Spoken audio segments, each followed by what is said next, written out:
오늘은 이전에 가보지 않았던 길이라는 제목으로 말씀 전하겠습니다. 노란 숲속에 두 갈래 길이 있었습니다. 나는 두 길을 다 가지 못하는 것을 안타깝게 생각하면서 오랫동안 서서 한 길이 꺾여 바라볼 수 있는 데까지 멀리 바라다 보았습니다. 그리고 똑같이 아름다운 다른 길을 택했습니다. 훗날에 나는 어디선가 한숨을 쉬며 이야기할 것입니다. 숲속에 두 갈래 길이 있었다고, 나는 사람이 적게 간 길을 택하였다고, 그리고 그것 때문에 모든 것이 달라졌다고. 로버트 프로스트의 시 가지 않은 길의 일부입니다. 이 시에 보면 숲속에 두 갈래 길이 있습니다. 근데 그 중에 한 갈래 길을 선택할 수밖에 없습니다.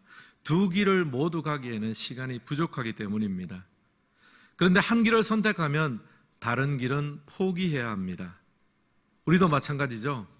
인생의 갈래길이 나올 때 어느 한 길을 선택하면 다른 한 길은 포기를 해야 합니다. 누구나 한 번밖에 살지 못하는 인생이기 때문에 그렇습니다.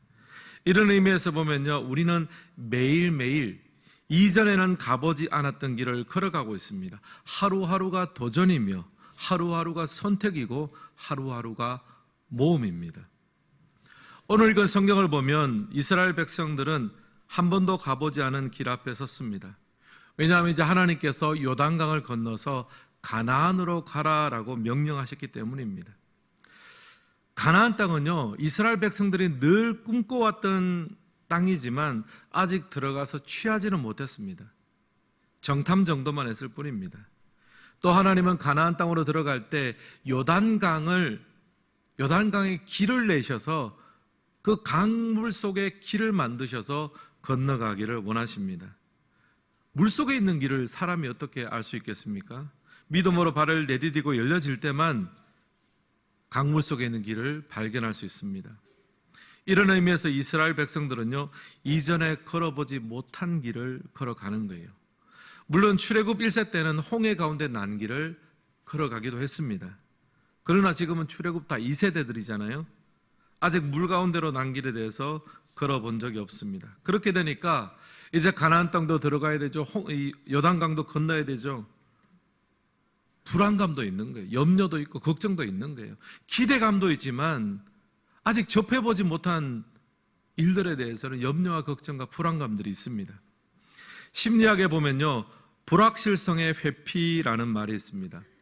우리는 미래에 대해서 이제 생각을 할 때마다 사실 결정되지 않은 불확실한 것들이 너무나 많죠. 그게 많으면 많을수록 불안감을 주고 스트레스를 준다는 말이에요. 그래서 우리는 가급적 불확실성을 좀 줄이려고 애를 씁니다. 사람의 뇌 자체가 그렇대요. 뭔가 좀 패턴을 찾고 질서를 찾는 것을 좋아한답니다. 익숙한 것에 안정감을 누린다는 거죠. 예를 들면 어린아이가 처음 이제 태어나서 좀 자라서 어린이집에 간다고 한번 생각해 보십시오. 그러면 처음에는 어떻게 합니까? 불안해합니다. 부모하고 안 떨어지려고 해요. 그런데 이것은 지극히 정상이죠. 인간은 불확실성을 불안해하고 두려워합니다. 근데 또 애들이요, 어린이집에 한번 또 익숙해지면요, 엄마 아빠한테 인사도 안 하고 확 들어가 버립니다. 그것도 이제 서운하죠. 어쨌든 이전에 가보지 않았던 길은요, 우리에게 걱정을 주고 불안을 주고 염려하게 만듭니다. 여러분, 우리 삶도 마찬가지 아닙니까? 이 사업을 과연 내가 해야 될까 말아야 될까? 이 사람을 내가 만나야 될까? 또 결혼해야 될까? 그런 걱정도 합니다. 또 올 한해 내 삶에 어떤 일이 벌어질까? 돌아보면 우리 인생은요, 불확실한 것 투성이입니다. 염려와 걱정과 불안이 항상 우리의 삶 가운데 동행하고 있습니다. 그런데 여러분, 그때 잊지 말아야 될 것이 있습니다. 내 인생에 정말 중요한 것은 불확실성을 줄이는 것이 아니라 이 불확실한 길을 누구와 함께 걸어가느냐, 이게 중요하죠. 내가 우리 앞에 있는 모든 일들을 내가 다 알고 그 불확실한 것들을 줄이면서 살려고 하면요, 오히려 인생이 더 불안합니다. 사망의 엄침한 골짜기를 걷습니다. 왜냐하면 불확실한 것들이 없어지지 않거든요. 항상 거기 있는 거예요. 초점을 잘못 맞춘 삶이죠. 불확실성을 줄이는 것이 초점이 아니라 나의 목자 되신 하나님을 믿고 살아가는 것에 방점을 찍어야 합니다. 요소하라고 왜 안 그랬겠어요? 불확실성을 줄여보고자 정탐꾼도 보내보고요. 근데 쓸만한 정보를 얻지도 못했습니다. 정보를 얻었다고 한들 실망스러운 거죠. 이렇게 강한 군대, 이렇게 강력한 성벽을 우리가 어떻게 이길 수 있겠느냐. 그래서 하나님은요, 다른 정보를 주셨습니다. 하나님이 이미 여리고성을 무너뜨릴 준비를 하고 계셨구나. 심리학자들도 말합니다. 불확실성을 없앨 수는 없대요. 다만 그 불안을 다룰 수는 있다는 거예요. 공감이 갑니다. 사랑하는 성도 여러분, 우리 인생의 불확실한 것들을 다 없앨 수는 없습니다. 그러나 믿음 안에서 다룰 수는 있어요. 그리고 그런 과정을 통해서 우리는 성장합니다. 새로운 길을 발견합니다. 오늘 예배드리는 모든 성도님들은 2025년 아직 이전에 가보지 않았던 길을 걸어갈 때 주님을 신뢰하며 믿음으로 완주할 수 있기를 주님의 이름으로 축원합니다. 이런 관점으로 오늘 말씀을 보면서 이전에 가보지 않은 길을 걸어갈 때 성도로서 반드시 기억해야 될 것을 세 가지로 한번 말씀드리겠습니다. 첫 번째, 이전에 가보지 않았던 길 앞에서 기억할 것은요, 기도로 길을 만든다는 사실입니다. 기도가 길입니다. 1번 함께 읽겠습니다. 기도가 길이다. 1, 2절 말씀도 우리 같이 한번 읽겠습니다. 또 여호수아가 아침에 일찍이 일어나서 그와 모든 이스라엘 자손들과 더불어 시팀에서 떠나 요단에 이르러 건너가기 전에 거기서 유숙하니라. 사흘 후에 관리들이 진중으로 두루 다니며. 아멘. 여호수아는 이미 여리고 사람들의 마음이 물처럼 녹았다는 것을 들었습니다. 그러면 이제 당장 강을 건너가지고 진군을 해야 되겠죠. 근데 여호수아는 그렇게 하지 않습니다. 강가에 도착해서요, 바로 강을 건너가지 않고 며칠간 강가에서 유숙을 합니다. 사흘 동안 머물러요. 그리고 그 사흘이 지난 후에야 중간 지도자들을 통해서 백성들에게 어떻게 강을 건너야 될지, 또 행군의 방식은 어떻게 해야 될지 구체적으로 알려줍니다. 그렇다면 여호수아와 이스라엘 백성들에게 있어서 강가에 머문 이 3일의 시간은 어떤 의미를 가지고 있을까요? 사흘이 흐른 후에야 이 강을 어떤 방식으로 건너가고, 또 먼저 법궤가 건너가고, 그리고 그 뒤를 이스라엘 백성들이 따라야 된다는 것을 구체적으로 알려주었으니까 우리가 살짝 짐작은 할 수 있습니다. 그 3일의 시간 동안요, 분명히 여호수아와 이스라엘 백성들은요, 하나님께 묻고 기도하고 응답받는 시간을 보냈을 거예요. 그리고 그 묻고 기도하고 응답받았던 것들을 백성들에게 구체적으로 공지를 했습니다. 한 번도 가보지 않은 길 앞에서 염려가 되고 불안한 그 상황 속에서 여호수아가 놓치지 않은 것은 기도였습니다. 잠시 발걸음을 멈추고 3일 동안 하나님께 묻는 시간을 가졌습니다. 그렇게 기도하니까요, 하나님께서 길을 가르쳐 주셨습니다. 기도가 길을 만드는 거죠. 신약 성경에 보면 사도 바울도 기도의 중요성에 대해서 가르쳤습니다. 빌립보서 4장 6절과 7절 말씀 같이 한번 읽겠습니다. 아무것도 염려하지 말고 다만 모든 일에 기도와 간구로 너희 구할 것을 감사함으로 하나님께 아뢰라. 그리하면 모든 지각에 뛰어난 하나님의 평강이 그리스도 예수 안에서 너희 마음과 생각을 지키시리라. 아멘. 빌립보 교회는 지금 박해 앞에 서 있습니다. 로마의 박해는 이전에 경험해 보지 못한 일입니다. 어떻게 이 핍박과 박해를 감당할 수 있을까? 불안하고 초조합니다. 그때 사도 바울은 성도들에게 무엇을 명합니까? 기도를 명하고 있습니다. 모든 일에 기도와 간구로 구할 것을 감사함으로 아뢰라. 기도하라는 거죠. 기도가 성도의 삶에 길을 열어줄 것을 알려주고 있습니다. 그리고 또 그렇게 기도하면 어떻게 됩니까? 모든 지각에 뛰어난 하나님의 평강이 그리스도 예수 안에서 너희 마음과 생각을 지킬 것이다. 여러분, 기도할 때 우리의 마음에 길이 생깁니다. 염려와 걱정의 고속도로 대신에 평강의 길이 생기고요, 감사의 길이 생깁니다. 기도의 결과 우리의 마음과 생각을 지킬 수가 있는 거예요. 사랑하는 성도 여러분, 2025년 걸어보지 않은 길을 걸어갈 때 여러분 염려가 되고 불안이 찾아오시죠. 어디로 가야 될지, 무엇을 선택해야 될지, 어떻게 해야 될지 모르는 순간이 있습니다. 여러분, 바로 그때가 기도해야 될 때인 줄은 믿습니다. 빨리 결정하는 것이 능사가 아니에요. 하나님 앞에서 멈추는 시간을 가지십시오. 먼저 기도로 묻고 뜻을 구하십시오. 그럴 때 하나님께서 우리 마음과 생각에 새로운 길을 만들어 주십니다. 기도로 길을 내면요, 염려와 불안이 나를 다스리지 못합니다. 나를 좌우하지 못합니다. 기도의 길을 내면요, 믿음과 소망과 사랑이 그 길을 따라서 우리의 삶에 흘러오게 됐습니다. 좌우로 우겨쌈을 당하셨습니까? 기도로 길을 만드세요. 신학자 오알레스비는요, 기도에 대해서 이렇게 말했습니다. 우리는 부흥을 바랍니다. 부흥을 말하며 부흥을 위해서 일합니다. 부흥을 위해 어느 정도 기도도 합니다. 그러나 부흥에 있어서 가장 핵심적인 준비라고 할 수 있는 기도 가운데 뛰어들지는 않습니다. 전국을 찌르는 말이잖아요. 기도해야 하는 줄 다 압니다. 그런데 정작 기도 속으로 다이빙하지 않는다는 말이죠. 지난 1월에 중보기도 세미나를 우리 교회에서 열었습니다. 많은 분들이 동참해 주셨어요. 중보기도에 대해서 배웠습니다. 그리고 헌신해 주셨습니다. 원래 주중 중보 사역이 화요일 오후팀만 있었는데 올해는 수요일 오후팀도 새롭게 만들어졌습니다. 배가가 된 거죠. 감사한 일입니다. 기도 속으로 뛰어드는 성도님들이 많다는 것은요, 그만큼 우리의 가정과 인생과 교회가 건강해진다는 말이에요. 그리고 우리가 이 시간 예배를 드리는데요, 그냥 우리가 은혜 받는 것이 아닙니다. 2부와 3부 예배를 위해서 지금 이 순간도 예배 드리는 예배 중보기도 팀이 있기 때문에 우리의 찬양과 말씀과 기도가 하나님 앞에 상달되고 은혜 받는 통로가 될 수 있습니다. 기도 가운데 막혔던 길이 뚫어지고 은혜의 길이 만들어지고 없던 길이 보여집니다. 기도에 뛰어들어야 되는 거죠. 제가 작년 연말에 여러 번 광고를 했습니다. 올해부터 새벽 기도회가 5시 30분으로, 원래 5시였는데 30분이 늦춰졌습니다. 조정된다고 말씀드렸습니다.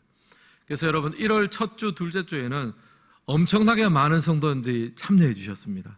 다들 결단하고 나도 새벽 기도 한번 나와버리라. 근데 1월 달에 큰 눈이 몇 번 왔죠? 큰 눈이 몇 번 오고 난 다음에 어떻게 됐겠습니까? 다시 제자리입니다. 다 예상했던 일입니다, 여러분.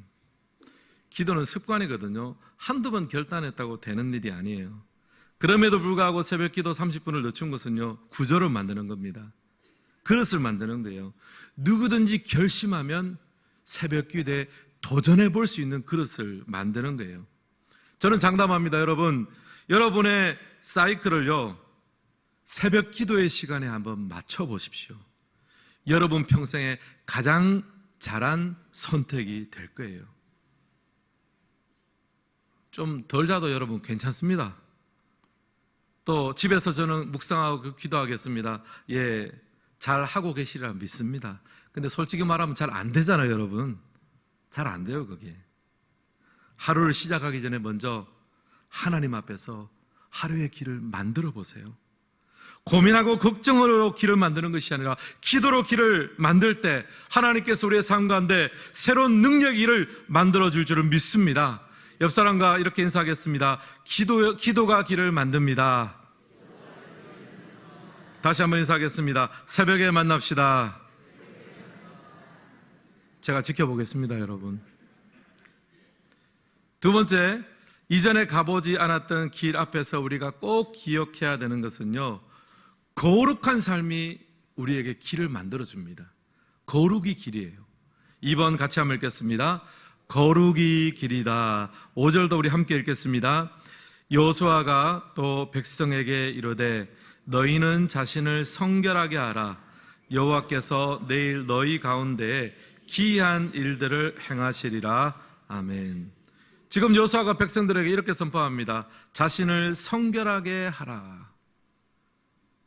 지금 하나님이 다 준비하셨다 그러면 당장 강을 건너야 되는 거 아닙니까? 또 내일 강을 건널 거니까 맛있는 거 먹고 힘을 비춰가고 힘 빼지 마라, 이런 말을 해야 되는데 뭐라고 이야기합니까? 자신을 성결하게 하라, 거룩하게 구별하라, 그 말을 하는 거예요. 왜냐하면요, 요단강을 가르는 것은 사람의 역할이 아닙니다. 하나님이 갈라주셔야 됩니다. 그러면 사람이 할 역할은 무엇입니까? 그 능력 많으신 하나님께서 우리 가운데 머무시도록, 우리 가운데 임재하시도록 하는 거예요. 근데 거룩하신 하나님은요, 거룩한 백성들 가운데 임하시는 거예요. 그러니까 해야 되는 일이 뭡니까? 자신을 성결하게 하는 거예요. 결국 거룩을 추구하는 자를 통해서 하나님은 일하십니다. 새로운 길을 내십니다. 거룩한 삶이 길인 거예요. 신약 성경에 보면 사도 바울이 디모데후서에서 거룩한 자를 사용하시는 하나님에 대해서 이렇게 설명을 합니다.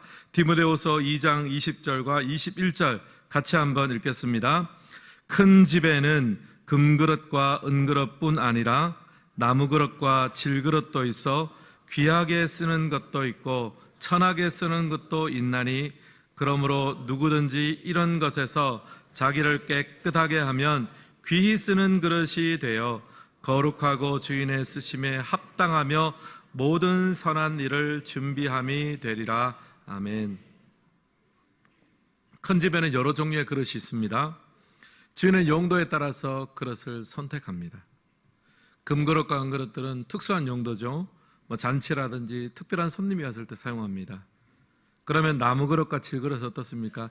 일반적일 때, 평소에 사용을 합니다. 근데 오늘 본문에 보면요, 주인은 어떤 그릇을 선택한다고 합니까? 깨끗한 그릇을 선택한다라고 합니다. 여러분, 아무리 금그릇, 은그릇이 휘황찬란하게 있어도 설거지가 되어 있지 않고 음식물 찌꺼기가 묻어 있으면 그거 사용합니까? 안 합니까? 안 해요. 좀 둔탁해 보이는 그릇이지만 깨끗하게 설거지가 되어 있으면 주인이 그것을 사용하는 거잖아요. 여러분, 우리 인생도 마찬가지입니다. 깨끗한 사람, 하나님 앞에 거룩한 사람이 쓰임받습니다. 착각해서는 안 됩니다. 내가 금이 되고 내가 은이 되고 내가 능력이 많아야 하나님이 나를 사용하신다고 생각하시면 여러분, 큰 착각입니다. 하나님은 깨끗한 그릇을 사용하세요. 하나님이 능력이 없는 분이 아닙니다. 우리 능력을 빌려야 될 만큼 하나님이 무능한 분이 아닙니다. 하나님은 깨끗한 그릇, 비워진 그릇, 하나님의 은혜가 아니면 안 된다고 생각하는 비워지고 깨끗한 그릇, 그런 사람을 사용하십니다. 사랑하는 성도 여러분, 2025년 아직 가보지 않은 인생길에 대해서 염려하고 불안하십니까? 어떤 문제 앞에서 답답하십니까? 여러분, 능력을 달라고 하기 전에 거룩을 추구하시기를 주님의 이름으로 축원합니다. 하나님은 거룩한 자와 함께 하시고 깨끗한 그릇을 사용하십니다. 결국 우리 인생에 진짜 능력 있는 사람, 마지막에 승리하는 사람은요, 능력 있는 사람이 아니라 거룩한 사람이에요. 거룩을 추구할 때 우리 인생의 길이 열립니다. 그런데 여러분, 성경에서 말하는 거룩은요, 그냥 공중에 붕 뜬 상태가 아닙니다. 무념무상의 굉장히 거룩한 그냥 그런 모습의 거룩이 아닙니다. 성경이 말하는 거룩은요, 갈등하고 분투하는 거예요. 육체의 소욕과 성령의 소욕 사이에 끼어서 때로는 지기도 하고 때로는 이기기도 하고 하나님의 은혜를 사모하며 십자가를 바라보는 것이 바로 거룩입니다. 여러분, 스스로 성별하게 하라는 여호수아의 말을 듣고 백성들이 얼마나 어떻게 했겠습니까? 아, 우리가 하나님의 백성답게 살지 못했구나, 내가 깨끗한 그릇으로 살지 못했구나 회개하며 분투하고 애쓰지 않았을까요? 거룩은 영적인 전쟁이며 분투입니다. 지난 주중에 어떤 성도님이 제게 전화를 주셨습니다. 내용을 들어보니까 다른 성도님을 칭찬하시는 내용이에요. 이분이 이제 한 달간 많이 아프셨습니다. 마침 자녀가 와서 케어를 할 입장도 못 돼서 교회를 잘 나오지도 못하고 이제 집안에서 혼자 좀 힘드셨대요. 근데 평소에 교회를 잘 나오시던 분이 교회를 안 나오게 되니까 이제 아시는 성도님들이 전화도 하고 안부도 묻고 또 먹을 게 없으니까 죽도 사오고 한 달간 그렇게 막 도와주신 거예요. 그렇게 해서 건강이 회복돼서 교회를 다시 나오고 예배의 자리에 나오게 되니까 얼마나 감격이 되겠습니까? 그래서 저한테 전화해서 목사님, 나를 도와준 그 성도님들을 많이 칭찬해 주세요. 여러분, 이제 제 전화 받으면 바로 그분입니다. 목사님 우리 교회 참 좋은 교회예요. 이렇게 내가 힘들 때 나를 도와준 그분들을 많이 좀 칭찬해 주십시오. 제가 이 설교를 준비하면서요, 바로 이것이 거룩이 주는 능력이라고 생각됐습니다. 여러분, 우리가 하나님의 자녀로서 주의 뜻을 행하는 것, 때로는 귀찮기도 하고 때로는 내 상황도 있습니다. 갈등하지만 결국에는 갈등과 고민 속에서 하나님이 기뻐하는 말과 행동을 선택하는 것, 영적인 전투와 분투 속에서 하나님이 기뻐하시는 걸 선택할 수 있는 것이 바로 거룩의 능력이 될 줄을 믿습니다. 거룩을 추구하는 자를 통해서 하나님은 믿음의 길을 여시고 구제의 길을 여시고 전도의 길을 여십니다. 지금 여러분 앞에 있는 문제를 보면서 내가 꼭 금그릇이 되고 은그릇이 되어야 내 인생의 문제를 해결하고 내 모든 것들을 열어갈 수 있다고 생각하십니까? 여러분, 아닙니다. 오히려 이것을 구하십시오. 성령의 소욕을 따라 행할 수 있는 능력을 달라고 간구하시기를 주님의 이름으로 축원합니다. 거룩을 위한 분투로 하십시오. 그래서 일상의 삶 속에서 하나님의 백성으로서 거룩한 싸움을 싸우는 자가 될 때 하나님이 예배하신 믿음의 길이 활짝 열려지게 될 줄을 믿습니다. 마지막 세 번째로, 이전에 가보지 않았던 길 앞에서 우리가 꼭 기억해야 될 것은 하나님 앞에 순종할 때 길이 열린다는 사실입니다. 순종이 길입니다. 3번 같이 한번 읽겠습니다. 순종이 길이다. 앞서 두 가지 기억할 거 말씀드렸죠. 첫 번째는 기도할 때 길이 열린다고 말씀드렸습니다. 기도가 길입니다. 너무 급히 달려가지 마세요. 하나님 앞에 잠시 멈추는 시간을 가지십시오. 우리가 특별히 기도할 때 하나님은 우리의 생각과 마음에 길을 닦아주십니다. 특별히 새벽에 여러분, 기도로서 하나님이 주시는 길을 닦으십시오. 두 번째요, 이전에 가보지 않았던 길 앞에서 우리가 꼭 기억해야 될 것은 거룩이 길이라는 사실입니다. 여호수아는 바로 강을 건너지 않았습니다. 성결할 것을 명했습니다. 왜냐하면 요단강을 가를 능력은 우리에게 없습니다. 그 능력은 하나님께 있습니다. 근데 하나님은 깨끗한 그릇을 사용하세요. 거룩하신 하나님은 거룩한 백성 가운데 임하십니다. 거룩이 능력이고 거룩이 길이에요. 마지막으로, 이전에 가보지 않았던 길 앞에서 꼭 기억해야 될 것은 순종입니다. 순종할 때 길이 열립니다. 여호수아 3장 3절과 4절 말씀 같이 한번 읽겠습니다. 백성에게 명령하여 이르되 너희는 레위 사람 제사장들이 너희 하나님 여호와의 언약궤를 매는 것을 보거든 너희가 있는 곳을 떠나 그 뒤를 따르라. 그러나 너희와 그 사이 거리가 2000 규빗쯤 되게 하고 그것에 가까이 하지는 말라. 그리하면 너희가 행할 길을 알리니 너희가 이전에 이 길을 지나보지 못하였음이라 하니라. 아멘. 여기 보면 제사장들이 언약궤를 메고 선두에 섭니다.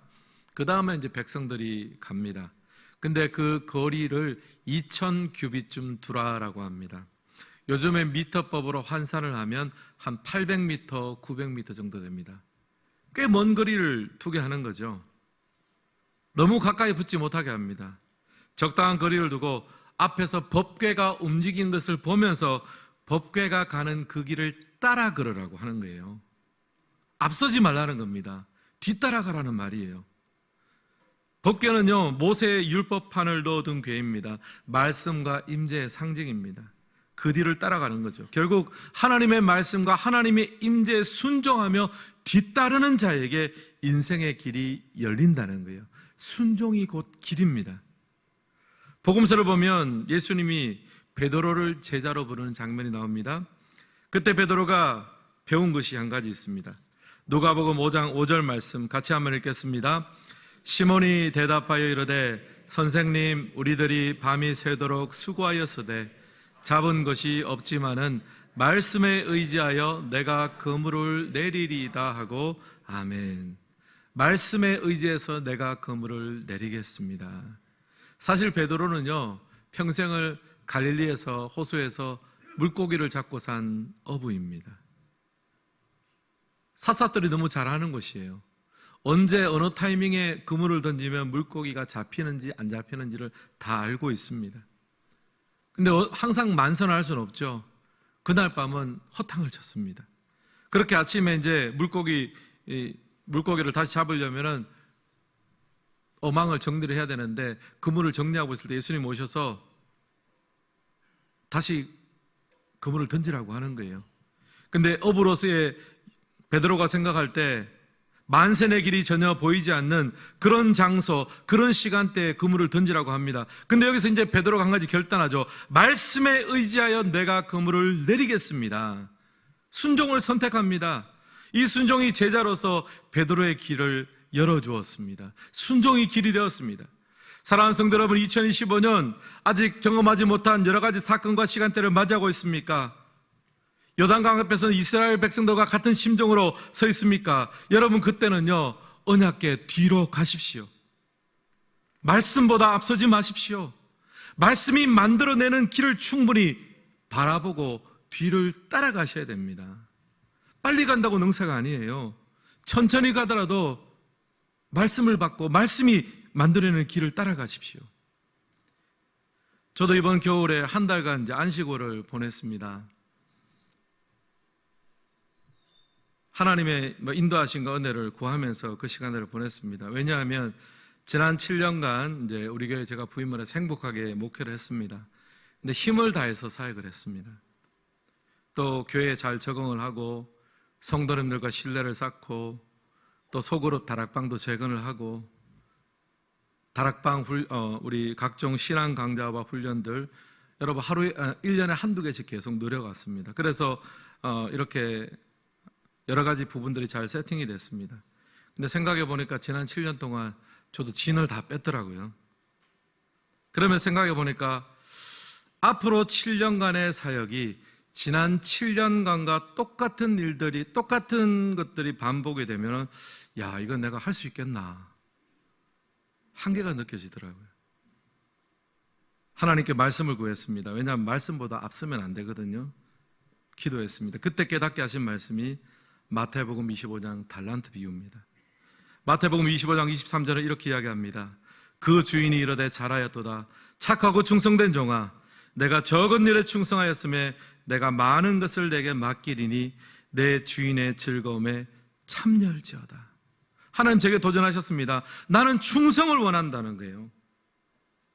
저는 사실 목회자로서 더 큰 달란트, 더 큰 결과를 만들어내고 싶었습니다. 그래야 기쁘고 즐거울 줄 알았습니다. 근데 주님은요, 그런 비교 위에서 오는 즐거움이 아니라 하나님 자체로서 주인의 즐거움에 참여하도록 저를 초대해 주셨습니다.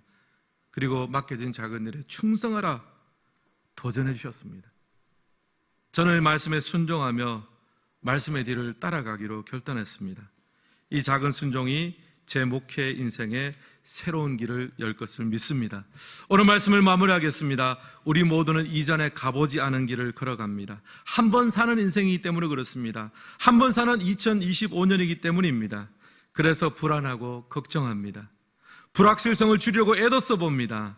그러나 주님 말씀하십니다. 불확실성을 줄이는데 초점을 맞추지 말고 영원한 목자인 나를 믿고 신뢰하는데 방점을 찍으라 말씀하십니다.